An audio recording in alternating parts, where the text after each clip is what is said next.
Kedatangan Datuk Ritiro di Bulukumba dilatar belakangi oleh perbedaan pendapat tentang metode dakwah yang akan diterapkan di Goa dengan Datuk Ribandang setelah kembali dari Luwu.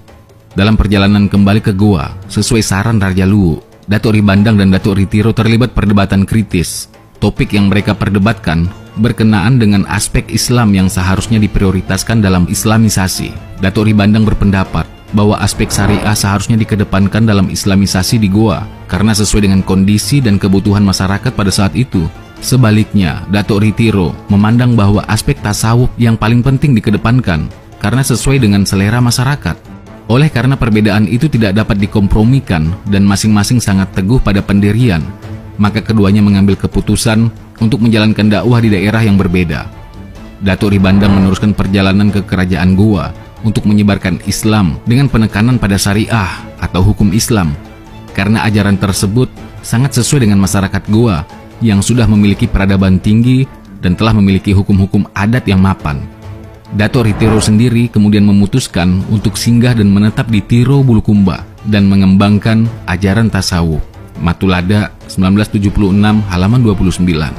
Lainnya, Datuk Ritiro lantas memutuskan berlabuh di daerah Tiro yang sekarang berada di Kecamatan Bontotiro.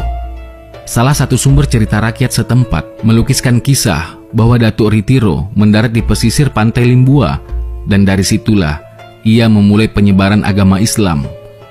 Sebagaimana salah satu pola penyebaran dan pembentukan formasi sosial Islam di Asia Tenggara yang dirumuskan Taufik Abdullah 1988 halaman 83. Datuk Ritiro terlebih dahulu berhadapan dengan suatu ujian ketinggian ilmu magis dari tokoh-tokoh lokal karismatik. Datuk Ritiro, sebelum memulai pengajarannya, terlebih dahulu harus mengadu kesaktian dengan Karaeng Tiro.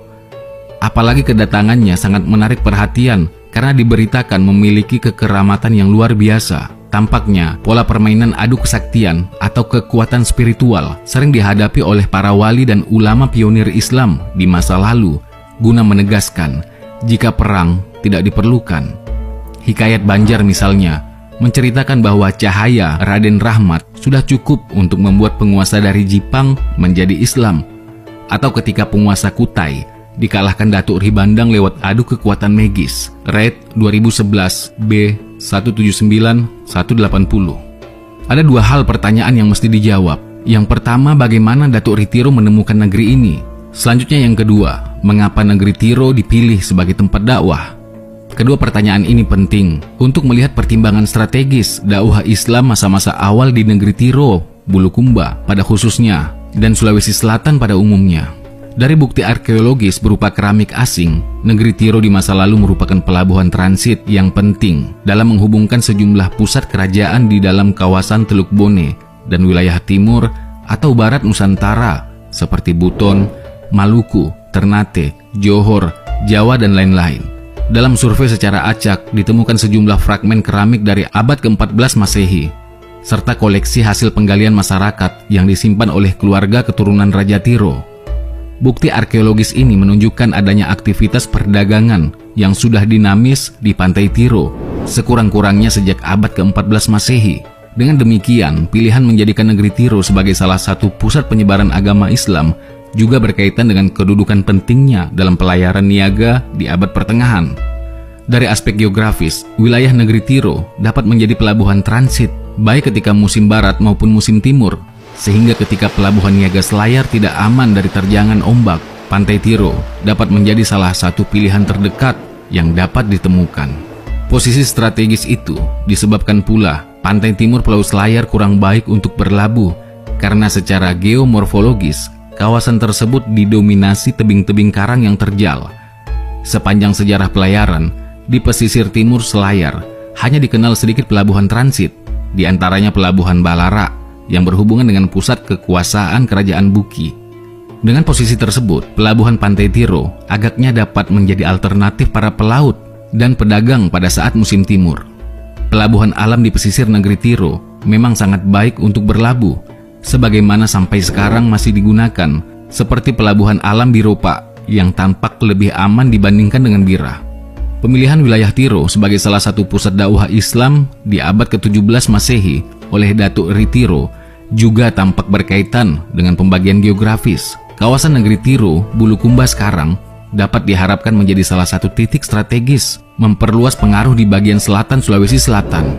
Goa untuk penyebaran ajaran Islam wilayah bagian sisi barat dan tengah Sulawesi Selatan, sedangkan Luwu untuk kawasan utara. Selain itu, sistem pengajaran tasawuf yang menjadi dasar ajaran Datuk Ritiro, sebagaimana halnya tatanan surau di Minangkabau dan Dayah di Aceh, selalu dibangun di tempat terpencil, pedalaman. Dakwah di kawasan negeri Tiro juga tepat mengingat kuatnya pengaruh kepercayaan Patuntung di dataran tinggi wilayah Sulawesi Selatan. Penganut kepercayaan Patuntung memiliki orientasi kekeramatan pada Gunung Bawah Karaeng yang mengingatkan kita pada perkembangan awal kota Islam di Gresik yang juga bertetangga dengan Bukit Suci Giri. Red 2011B halaman 204. Patuntung adalah suatu kepercayaan yang memiliki roh pengesaan Tuhan sehingga dipandang dapat dengan mudah melakukan dialog keagamaan yang memberi jalan perkembangan bagi ajaran Islam di wilayah selatan. Dalam ajaran Patuntung ditemukan adanya kepercayaan terhadap Tuhan Yang Maha Esa sebagai pencipta alam semesta, mempercayai adanya kenabian dan hidup setelah mati. Gambaran Islamisasi di Sulawesi Selatan oleh Datuk Talua memperlihatkan dua corak. Pertama, corak pemahaman akidah yang masih sangat dipengaruhi oleh kepercayaan leluhur atau Megis, yaitu pemahaman dan pengamalan kelompok masyarakat di Cerekang, Kajang Lekleng, Tiro dan Amparita.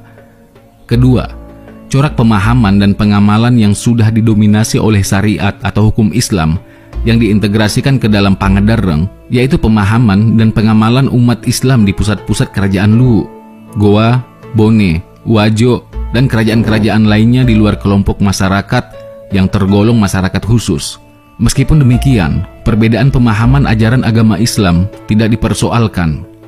Umat Islam yang beraliran tarekat pada waktu itu leluasa keluar masuk kampung membangun basis pengikut baru, murid-murid Syekh Yusuf atau tarekat Halwatiah, dengan leluasa mengamalkan pahamnya ke negeri-negeri Bugis dan Makassar.